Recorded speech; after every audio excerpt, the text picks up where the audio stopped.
نحمدہ ونصلی ونسلم علی رسولہ الکریم بسم اللہ الرحمن الرحیم۔ آج کا سوال، کسی کے ذمہ کفارے کے روزے ہوں، اس نے کفارے کے روزے شروع کیے،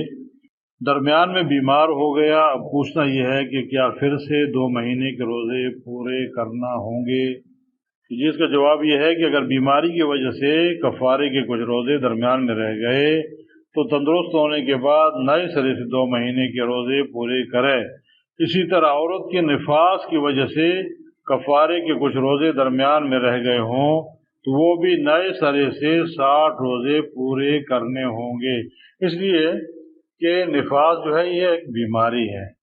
اور اگر حیض آ جاتا ہے عورت کو، مینسز آ جاتے ہیں روزہ کے درمیان میں اور یا کفارے کے روزوں کے درمیان میں، تو اس کے لیے یہ مسئلہ نہیں ہے، وہ جو رہ رہے ہیں وہ روزے پورے کرے گی، کیونکہ میسج تو آنے ہی آنے ہوتے ہیں،